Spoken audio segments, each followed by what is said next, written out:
Olá,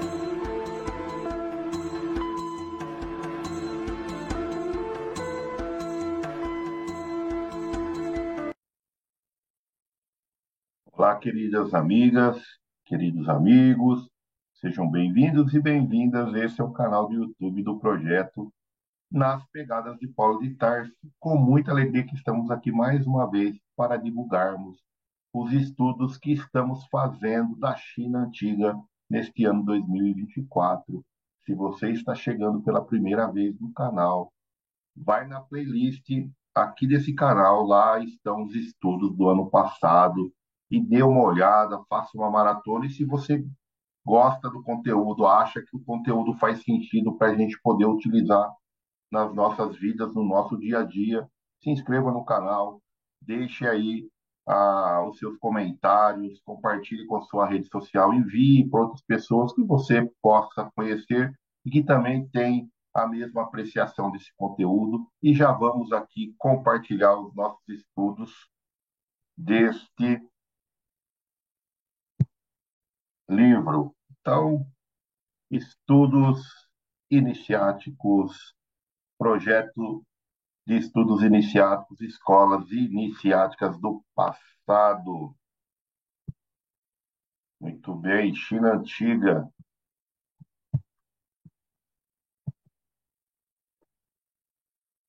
Sempre lembramos nossos objetivos, estudar os conceitos iniciáticos em grupo, trazer os conceitos iniciáticos para a nossa vivência prática e levar as ações práticas para a sociedade em forma de trabalho através do nosso testemunho. Esse ano, como já dissemos aqui, estudamos no primeiro semestre o grande sábio Lao Tse através do livro Tao Te Ching, e agora estamos estudando nesse segundo semestre de 2024 o livro Os Analectos de Confúcio. E estamos agora nesse vídeo falando sobre o livro 11 e o livro 12. E esse é o conteúdo aqui, o objeto dos nossos estudos neste vídeo. Para darmos aquele clima, quando vires um homem bom, tenta imitá-lo. Quando vires um homem mau, examina-te a ti mesmo. Confúcio. Estamos utilizando esta tradução para os nossos estudos e já vamos para o livro 11, verso 5. O mestre diz que o bom filho é Nin, Su Chen. Ninguém encontra nada de ruim naquilo que os seus pais e seus irmãos têm a dizer sobre ele. Já vamos aqui refletindo sobre um ensinamento bem bacana aqui de Confúcio, que vem falar para a gente, né, tentar ver não com os nossos olhos, mas com os olhos daqueles que estão à nossa volta, né, os nossos familiares. Como será que eles nos enxergam? Porque muitas vezes nós vemos de uma forma e aquelas pessoas que estão à nossa volta enxergam nós de uma outra maneira. E nós tendo a referência, desculpe, né? Nós tendo a referência daquelas pessoas que estão em volta de nós, às vezes fica mais fácil para a gente poder ir abalizando, nós que estamos buscando aqui a transcendência de nós mesmos, a nossa redenção, nós podemos usar isso como um suporte para o nosso autoconhecimento.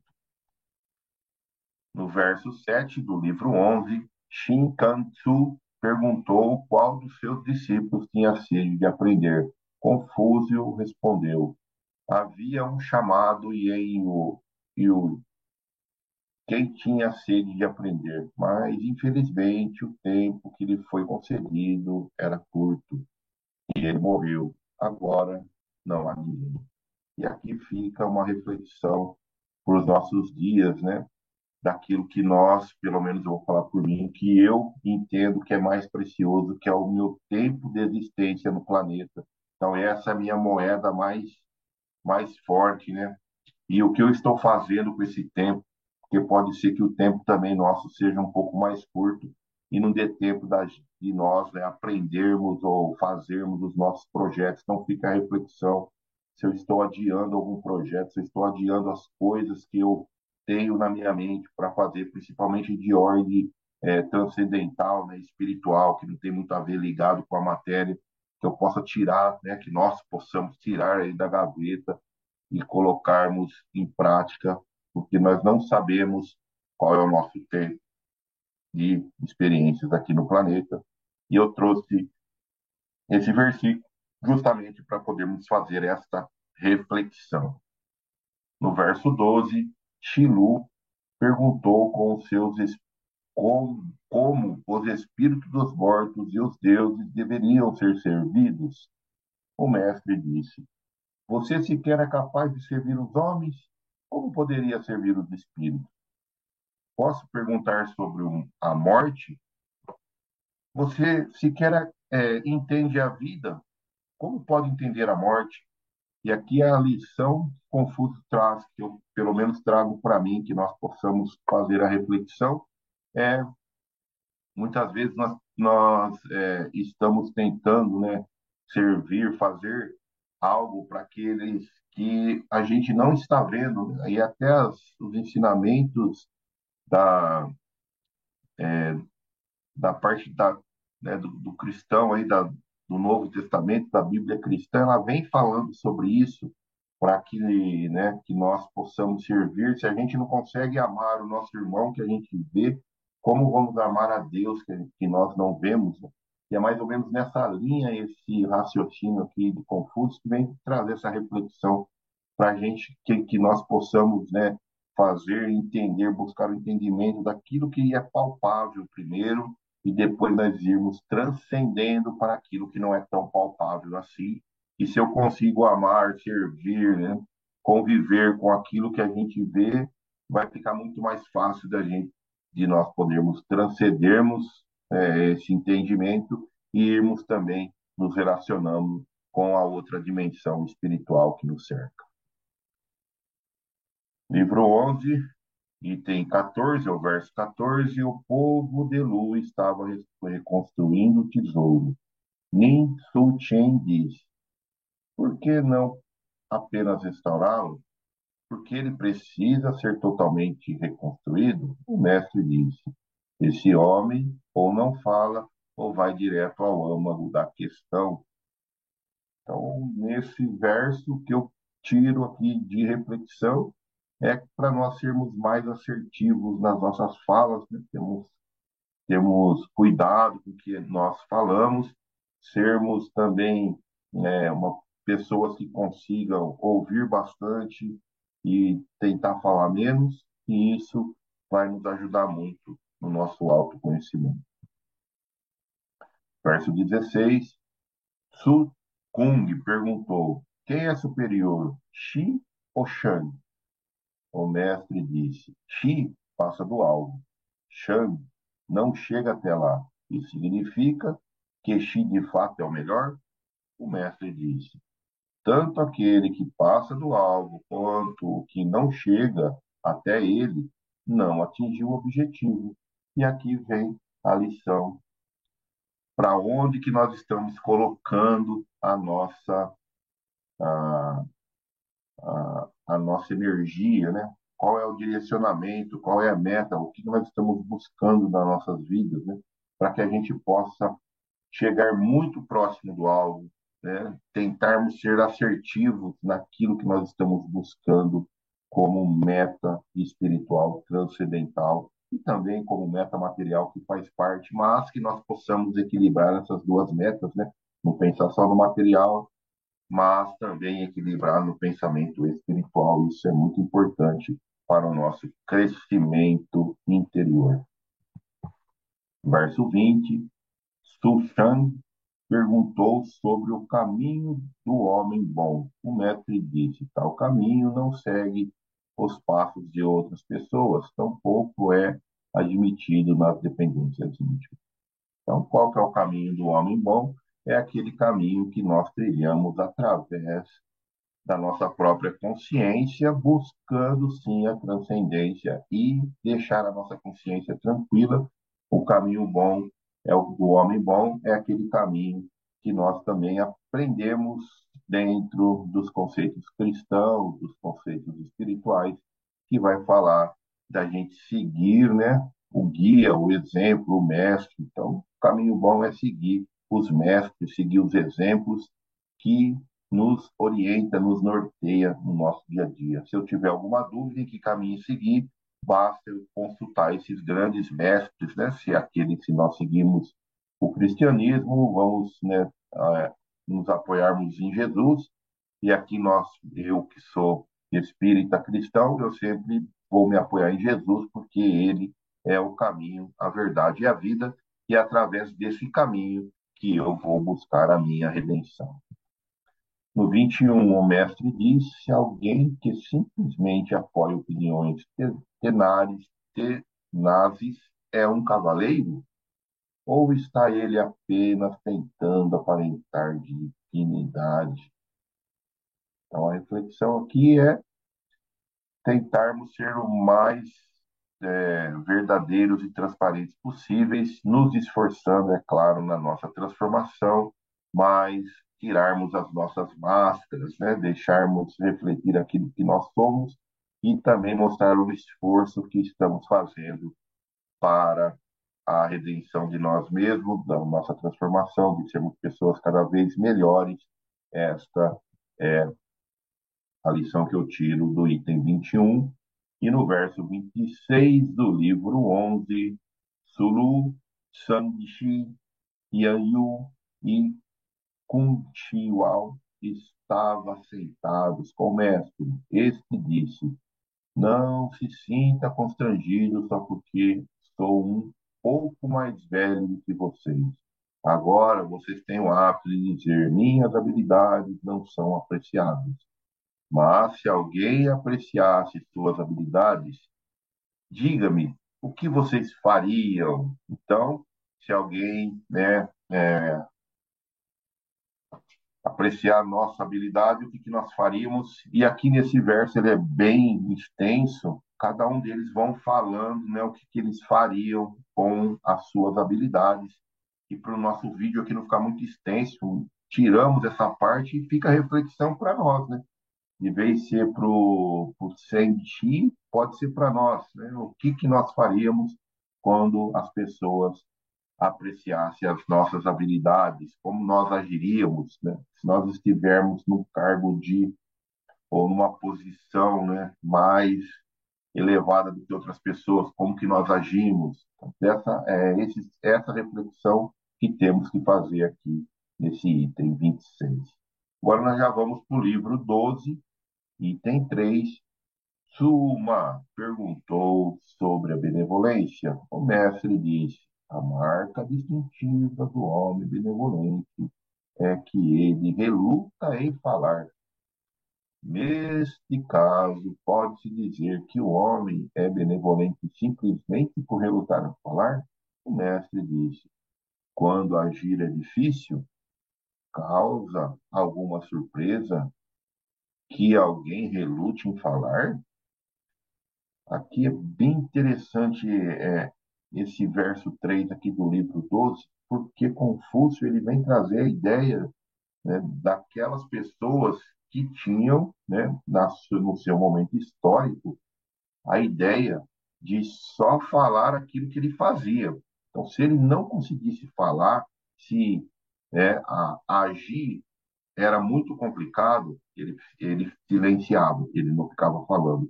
E hoje, nos nossos momentos históricos de hoje em dia, aqui, nós percebemos redes sociais, né, em todos os lugares, dentro do movimento religioso, dentro das empresas corporativas, as pessoas têm, tende, né, tende a falar muito e fazer pouco. Muitas vezes fala algo que nem consegue fazer, mas faz lá toda aquela divulgação para poder ou se aparecer ou querer, né, se destacar e etc.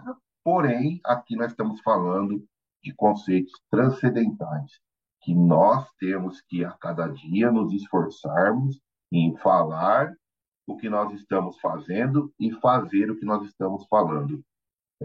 Num vídeo curto que soltamos aqui no canal, falamos um pouco sobre isso, aquele termo, né, o walk to talk, que as empresas usam, porém ainda estamos né, buscando esse entendimento de sempre e falar alguma coisa, o que eu falei, eu vou lá e eu faço.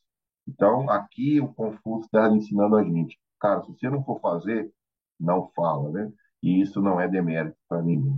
Muito interessante, isso pode ser aplicado no nosso dia a dia perfeitamente. No verso 4, Sumanil perguntou sobre o cavaleiro. O mestre disse: o cavaleiro é livre de preocupação e medo. Neste caso, pode-se dizer que o homem é um cavaleiro simplesmente por ele ser livre de preocupações e medo. O mestre disse: se ao examinar a si próprio, um homem não encontra nenhuma razão para repreender, que preocupação e medos pode ele ter? Olha só que legal, né? Então, Confúcio falando para nós que o cavaleiro ele não tem medo. Por quê? Porque ele já não encontra nenhum tipo, né, de consciência pesada. Ele não vai encontrar, né, examinando ele, algo que ele vai falar: nossa, fiz errado, se repreendendo, né? Preciso consertar isso, preciso consertar isso. Então, quem atingiu o grau de cavaleiro, segundo as tradições dos analectos, quem atingiu esse grau, ele já não tem mais tanta assim, consciência, né? A consciência dele não repreende ele porque ele já consegue fazer tudo o que ele fala, ele já consegue ser aquela pessoa altruísta, que ele já atingiu um certo controle, né, dos seus desejos e etc. E ele já virou esse cavaleiro porque ele já tem as virtudes dentro dele. No verso 12, o mestre diz: se alguém pode chegar à verdade de uma disputa legal apenas a partir das evidências de uma parte, é talvez Yu. Sulu nunca posterga o cumprimento de uma promessa ao dia seguinte. Bem interessante porque Confúcio vem falar que, né, Yu, Sulu, ele tudo que ele vai falou, ele faz no mesmo dia, ele não posterga as coisas, ele cumpre a sua palavra. E nós, trazendo para o nosso tempo moderno, é aquela velha frase que eu ouvia lá nos meus avós, né? Está combinado aqui no fio do bigode, quer dizer, eu falei, eu vou cumprir. Hoje em dia a gente percebe que isso está muito distante dos conceitos aqui que nós estamos desenvolvendo na nossa sociedade. Então, muitas vezes as pessoas falam e não cumprem, falam coisa que não é real e por aí vai. E cabe aqui a cada um de nós que estamos buscando o nosso autoconhecimento, a nossa transcendência, a nossa redenção, tentarmos nos esforçar e falar e cumprir. Falar e cumprir, muitas vezes nós falhamos, sabemos disso, mas é o exercício de esforço constante para atingir isso. Verso 13, o mestre disse: ao julgar uma disputa judicial, sou igual a qualquer homem, mas se vocês insistirem em uma diferença, é talvez que, em primeiro lugar, tento convencer as partes a não recorrer ao litígio. Então, Confúcio falando que, mesmo na disputa judicial, ele, né, tenta fazer com que as pessoas entrem num acordo, numa concórdia, eles, né, não evite a disputa, o litígio, a briga judicial. Então, é aquela pessoa que sempre está tentando trazer a concórdia e fica a reflexão para cada um de nós, óbvio, né, que nós temos que estamos buscando a transcendência, temos que ser aquelas pessoas que tentam buscar a reconciliação e não que vai causando mais discórdia entre as partes. Muito bom. Verso 16, o mestre diz: o cavaleiro ajuda os outros a perceberem o que há de bom neles, mas os ajuda a perceberem os que há de ruim. O homem vulgar faz o contrário. Então, o cavaleiro ajuda os outros a perceberem o que há de bom neles, não os ajuda a perceberem o que há de ruim. O homem vulgar faz o contrário. Desculpem, agora está certo. Então, pessoal, nós aqui, todos nós temos que refletir em o que nós estamos, né, auxiliando aqueles que estão à nossa volta no seu autoconhecimento. E aqui ele fala que quem atingiu o status de cavaleiro, né, pelo seu entendimento, pela sua postura, pelas suas ações, ele sempre vai ver as coisas boas e não vê as coisas ruins, né, das pessoas e tenta estimular que as coisas boas vão se desenvolvendo dentro daquelas pessoas que estão à sua volta. E isso a gente vê que Jesus fazia muito, né? Sempre olhava o lado positivo dos seus discípulos. Na história da Bíblia cristã, a gente vê que seus discípulos, todos eles tinham algum tipo de dificuldade, né, nos comportamentos, nos sentimentos, e Jesus sempre estimulando as coisas positivas, as coisas boas que haviam dentro deles. E isso é bem legal, porque serve para nós também que nós possamos estimular as coisas boas que existem dentro de nós para o nosso desenvolvimento. Livro 12, item 17, Shin Kan-tsu perguntou a Confúcio sobre o governo. Confúcio respondeu: governo, Shen, é corrigir. Governo, Shen, é corrigir, Shen. Se você der exemplo ao ser correto, quem ousaria continuar sendo incorreto? Então, aqui ele usa um trocadilho da palavra Shen, Confúcio, né, que quer dizer governo e que também quer dizer corrigir. Então, nós poderíamos dizer que o governo está sempre se corrigindo. E ele completa aqui esse verso 17 falando e darmos os exemplos, porque o exemplo, né, na prática, não na fala, é o que vai ter mais força para aquelas pessoas que estão vendo aquelas ações. Verso 18: o grande número de ladrões na região era uma fonte de preocupação para Shinkansu, que pediu conselho a Confúcio. Confúcio respondeu: se você não fosse tão ganancioso, ninguém roubaria, nem mesmo se oferecesse recompensa aos ladrões. E aí essa 18 complementa a 17, porque aqui é o exemplo prático, né?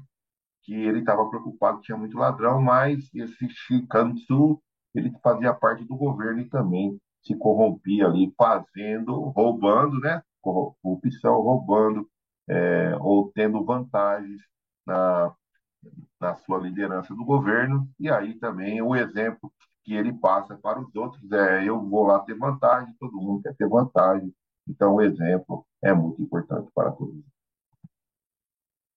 Verso 24, Sun Tzu diz: um cavaleiro faz amigos por meio da sua cultura, mas busca os amigos para apoio benevolente. Então, nós sempre estamos se aglutinando, né, com a mesma filosofia e buscamos amigos para fazer a bondade, né, para apoio benevolente, para fazer a bondade, estamos sempre procurando esses amigos da caridade, nos apoiamos neles, né, para os nossos projetos, pedimos ajudas e sempre, na medida do possível, somos atendidos. O que nós estudamos aqui no livro 11 e 12, que foi assim o cerne aqui que a gente pode focar de todos esses ensinamentos, é buscar os objetivos de forma mais assertiva, os nossos objetivos, né? Não ficar desviando muito da nossa rota, do que a gente está se propondo para nós, examinar a nós mesmos e sermos generosos, sermos bondosos sempre, fazendo aquele cruzamento da Bíblia hebraica, Deuteronômio capítulo 8, verso 16, que no deserto te sustentou com maná, que teus antepassados não conheciam, para te humilhar e para te provar, com o objetivo de proporcionar o melhor para ti no futuro.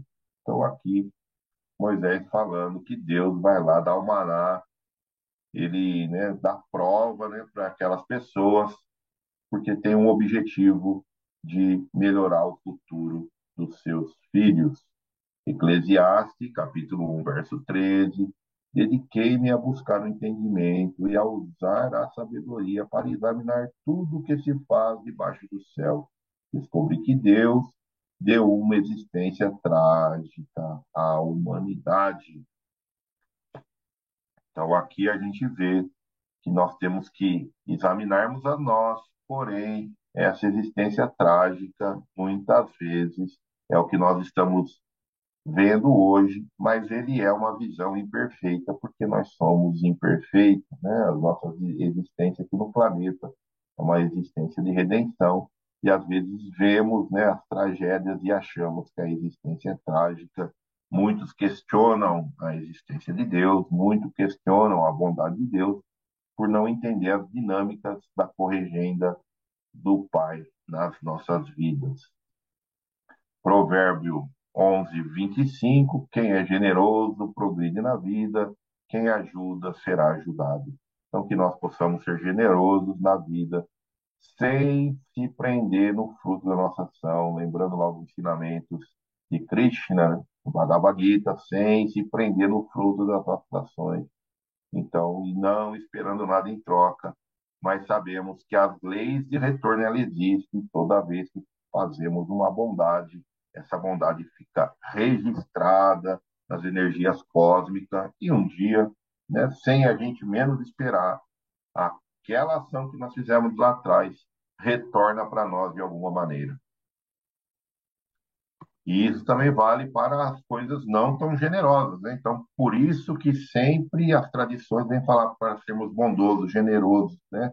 Não julgarmos e por aí vai, porque é o que vai ficar registrado nas energias cósmicas. Na Bíblia cristã, que nós conhecemos como o Novo Testamento, primeiro Tessalonicenses, capítulo 4, verso 11, tenha como objetivo uma vida tranquila, ocupando-se com seus próprios assuntos e trabalhando com suas próprias mãos, conforme os instruímos anteriormente. Então, que nós aqui, Paulo falando para essa comunidade, e está falando para nós buscarmos um objetivo de vida tranquila, buscando os nossos assuntos, prestando atenção nas nossas coisas e sempre colocando as energias do trabalho das nossas mãos em ação.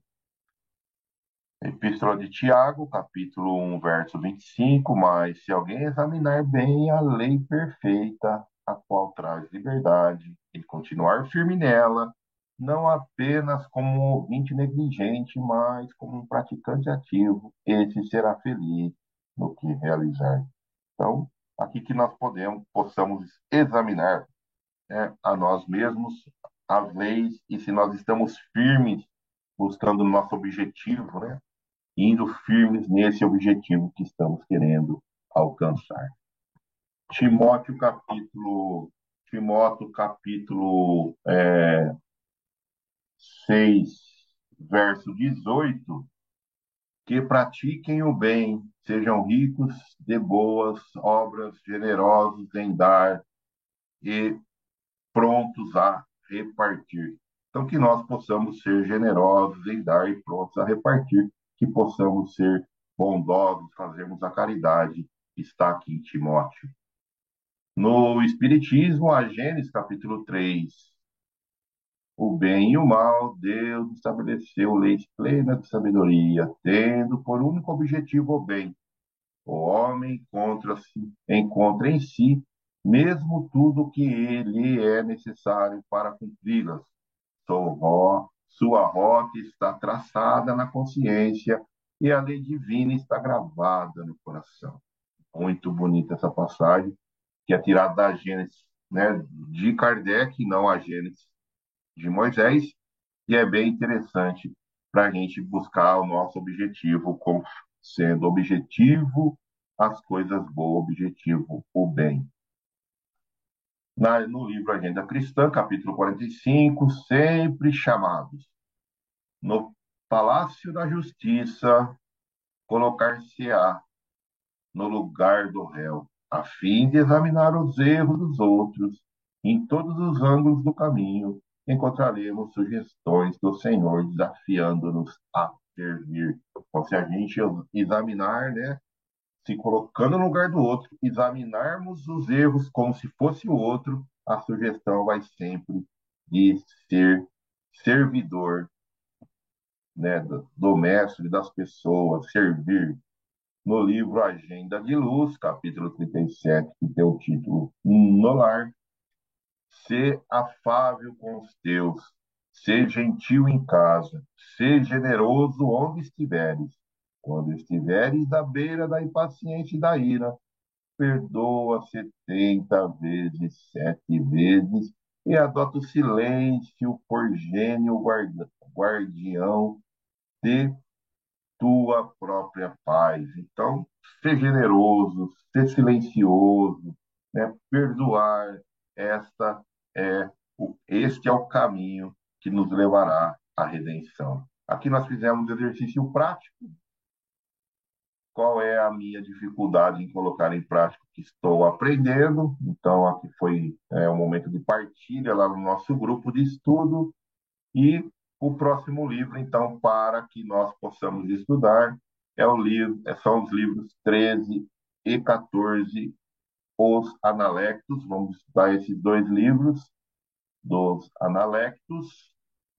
Muito bem, enquanto estudamos, também temos aqui um exercício para a gente poder ir fazendo. Faço o que está no meu alcance enquanto meus atos. Então, eu consigo fazer tudo de melhor, tudo que está no meu alcance, nos meus atos do dia a dia. Fica a reflexão enquanto estudamos os livros 13 e 14. Muito bom, chegamos até o final de mais um vídeo.